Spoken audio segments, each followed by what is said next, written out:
Hello people of the internet, welcome back to my channel, or welcome to my channel if you're new. Today we are talking about the Hart family murder-suicide, which was suggested in the comments. I had never heard of this case before, and usually when I'm doing my research, I'm able to keep my composure and be okay, and this case really this one got me. Before getting started, I just want to put a little warning. This one is a heart-wrenching one. I know all true crime is in that category, but this one, it's a lot. So yeah, warning before we get started. Jennifer Hart was described as a woman with a big personality. When her friends talk about her, they usually describe her as being super social and funny and just a fun person to be around. Whereas Sarah was more quiet and reserved and had a sweet nature about her.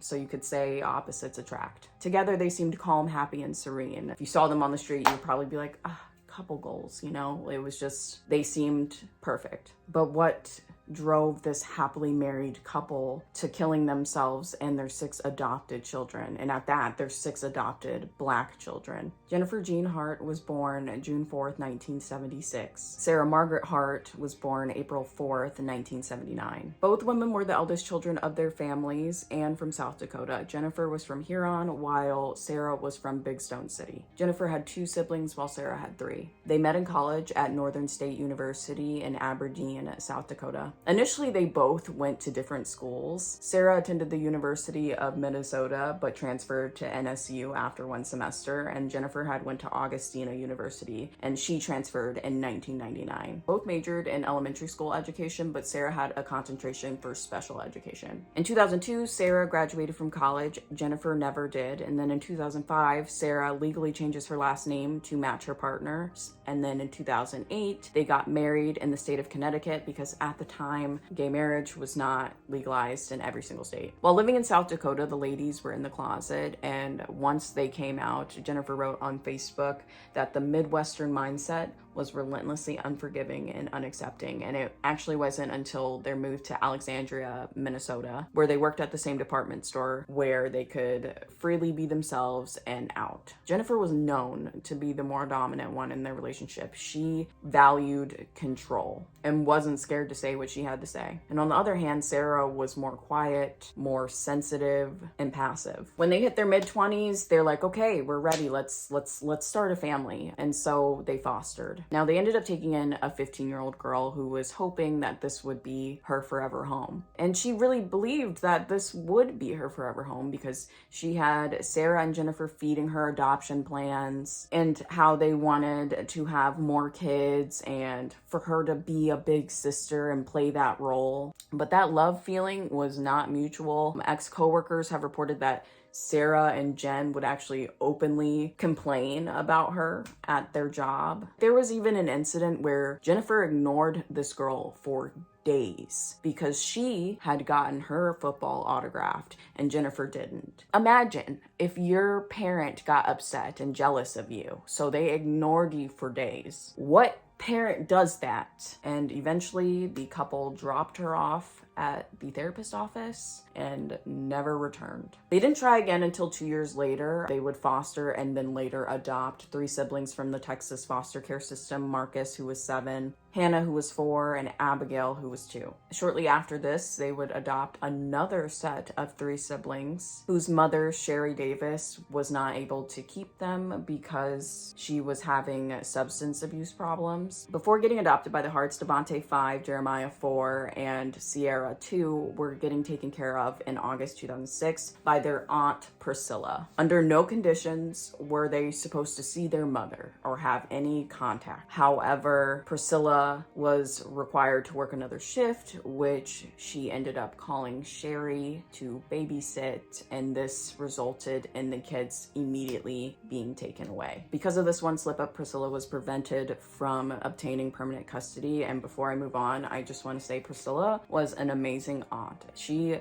loved those kids dearly, and she fought like hell to get them back. Also, what's wild about it is I'm pretty sure Texas law says like it's preferred that the child stays in the family, and they went against their own state law and sent them states away. Make it make sense. But don't quote me on that though. I could be wrong about the Texas law, but I'm pretty sure I'm not. Now, Devontae, Jeremiah, and Sarah had another brother named Dante, but he was not adopted by the Hart family because he had behavioral problems. Now, the Hart tribe is complete, and from the outside looking in, they look like the model progressive family with 2 lesbian moms and 6 adopted minority kids. But even though they looked like the perfect family, there were so many red flags, there were so many signs. So the family dynamic was Jennifer was the stay-at-home mom while Sarah worked. And in September 2008, a teacher reported that one of the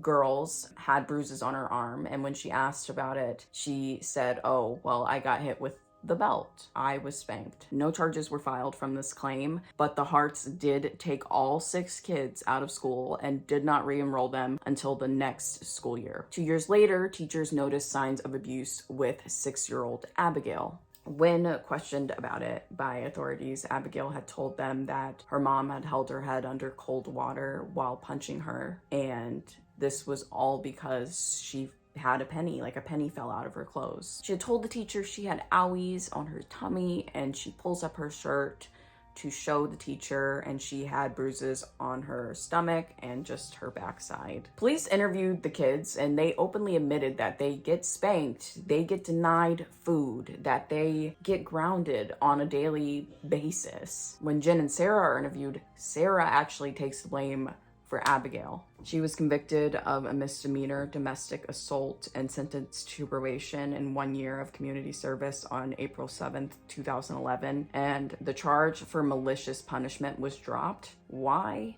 Because people are dumb. She was obviously covering up for Jen, and the punishment that the authorities gave her was a joke. Because think about it, Priscilla got the kids completely taken away just by having someone who wasn't supposed to have contact with the kids babysit. But they can beat on the kids and keep them.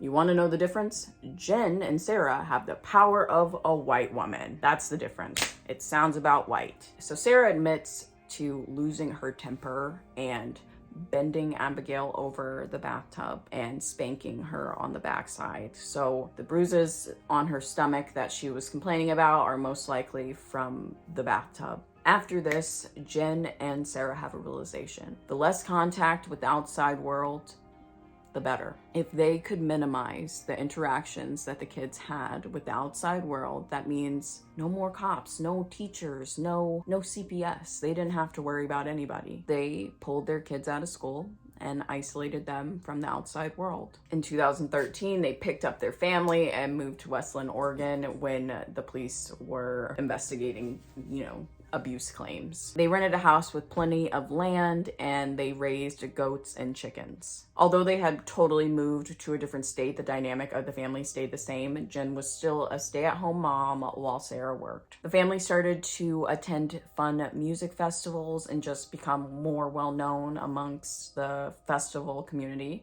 You guys are the best I ever sang that song to. Thank you. Who's joined me like that for the last note? That was awesome. Most of the events that they attended focused on yoga, togetherness. The kids were seen dancing, singing, and just having a fun, good time when they were spotted. And people would look at them and smile, and it was hard to not look at them and be captivated by what a loving family they were. Jennifer was super active on social media, and she presented the perfect family to the world. She would often share trips the family went on or her thoughts on politics or race in America. Someone even referred to Jennifer as the master poster because she would share her thoughts and feelings about raising a family with modern day challenges. And it's not surprising to find out that Jennifer would most of the time only be affectionate towards the kids when she was posing them for pictures or when she was trying to get posts and content. Not everyone was was fooled though. Someone notified the Department of Human Services and said that the kids pose and are made to look like they are one big happy family, but after the photo event, they go back to just looking lifeless. Another person, or actually a friend of the family at the time, reported to CBS that the kids were regularly punished for common childlike adolescent behaviors such as laughing too loudly, or taking a small piece of food without permission from Jen. Her reactions were overblown, and the punishments seemed unnecessarily cruel. And the Harts actually lived with this friend for 2 weeks, and she confronted them about this abuse, and they simply cut her off.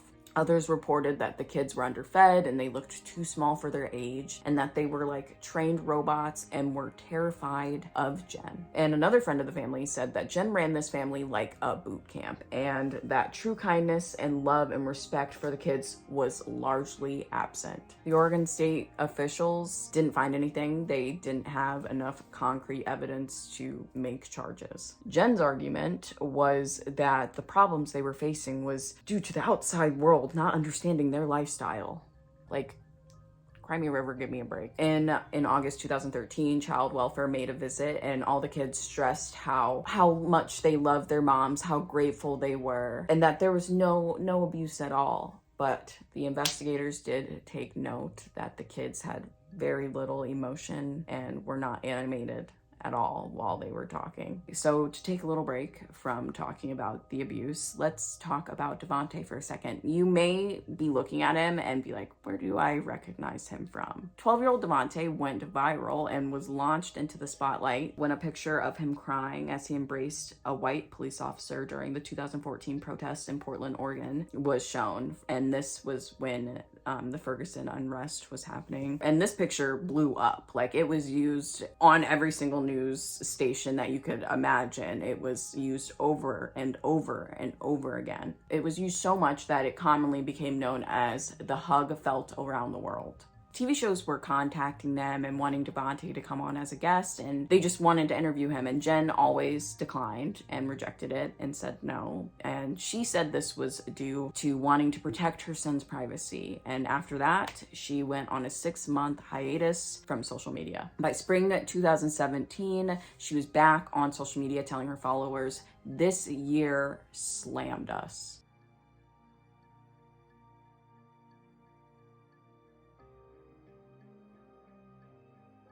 So the Hart tribe moves again, and this time they move to Woodland, Washington, and this would be their last move. Their neighbors started to notice abuse, signs of abuse. Dana and Bruce DeKalb noticed that the 6 kids rarely ever left the house, and usually you would see the blinds drawn. In August 2017 at 1 to 2 a.m., Hannah actually jumps out a window and runs to the neighbor's house. The one girl who was 12 looked like she was 7.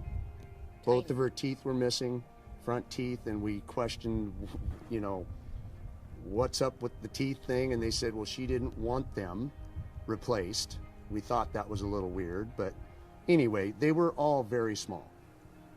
So Hannah comes in and she's telling them what happened. She's like, I jumped from the 2nd-story window and I ran here. I need help. You need to hide me. Help, please. Like, begging, literally begging her neighbors, like, hide me. And she's exclaiming to them, like, don't make me go back. They're racist and they abuse us. Soon after this, Jen finds her and they come to the neighbor's house and she explains her little heart out. Jen somehow explains it away by saying they're drug babies and this is why they act the way they do. And her neighbors were so convinced that they let her go. The next morning, the whole family comes to Dana and Bruce's door to apologize and to further explain Jennifer's explanation of how she got away with this.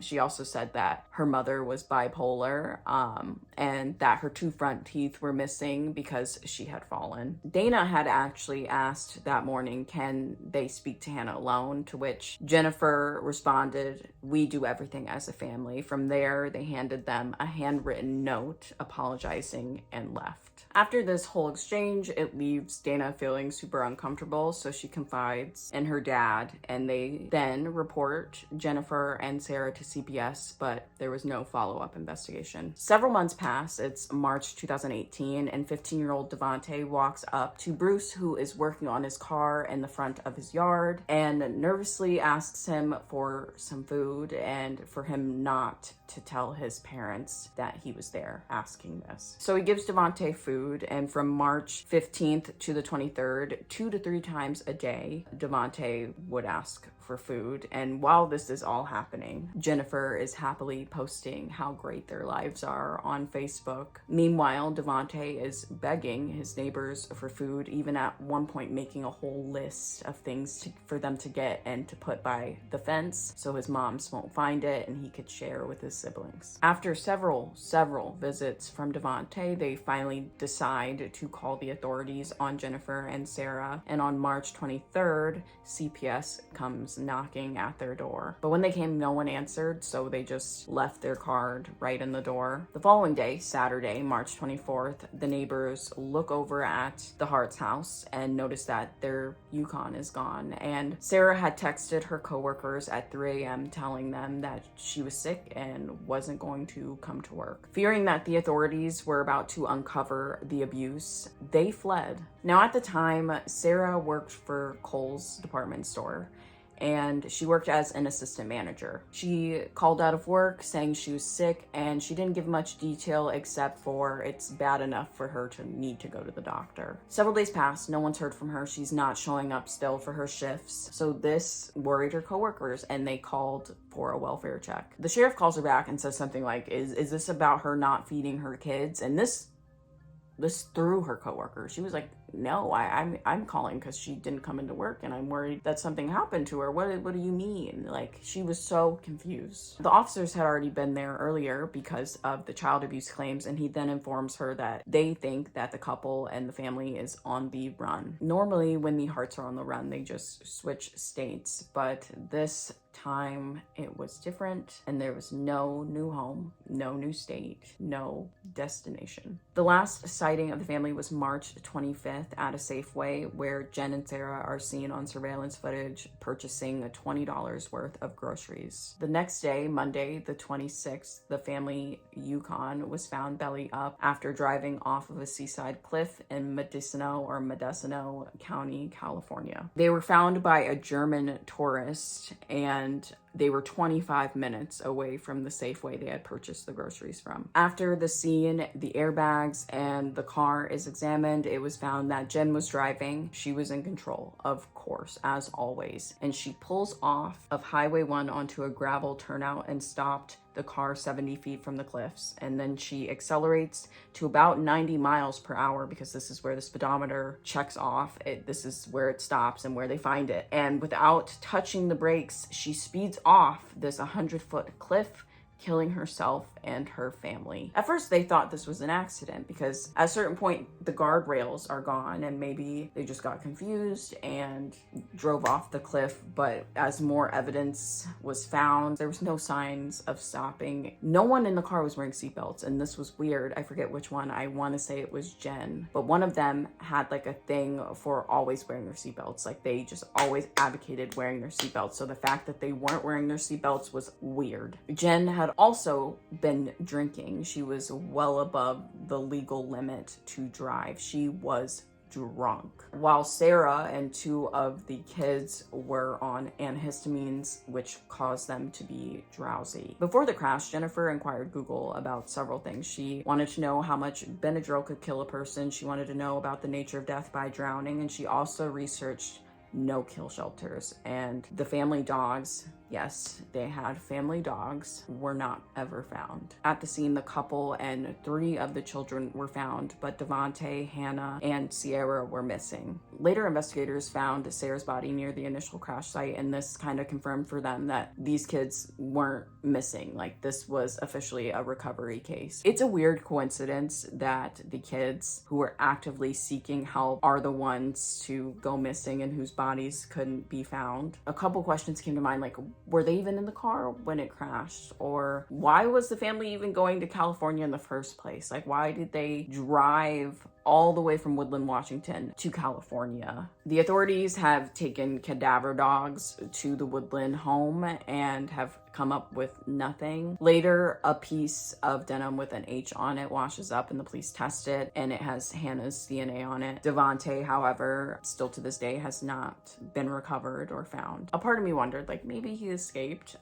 but it's most likely that he endured the same fate as Jen and Sarah and his siblings, and his body was just taken by the ocean. A chilling case of evidence for me was that the fact that the children's suitcases and toothbrushes were left. So this was 100% planned. April 3rd, 2019, a year after the crash, an official coroner's inquest was done. Final arguments were given, and the verdict of this case was a suicide and a homicide. The system really failed these kids because they let them down every single time something was reported. There were clear records of manipulation, abuse, and control issues, and the kids were never taken away. My heart was ripped out for these kids, completely, and by their lives falling victim to such monsters. These kids were nothing but a prop to these women. They used them to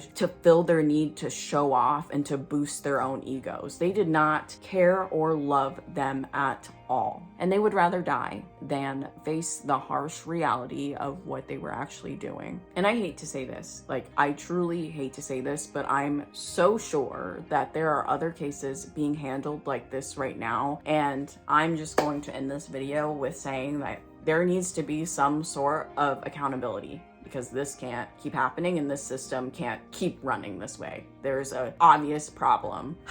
Let's all take a deep breath. And that is the story of the 6 Hart children: Marcus, Hannah, Abigail, Devontae, Jeremiah, and Sierra. That is all I have for you guys today. Don't forget to like, subscribe, all that jazz. And if you have any case suggestions, comment down below. And although this case really struck a nerve, shout out to the commenter who suggested it. Thank you. But that is all I have for you guys today. Namaste. Have a nice day, guys.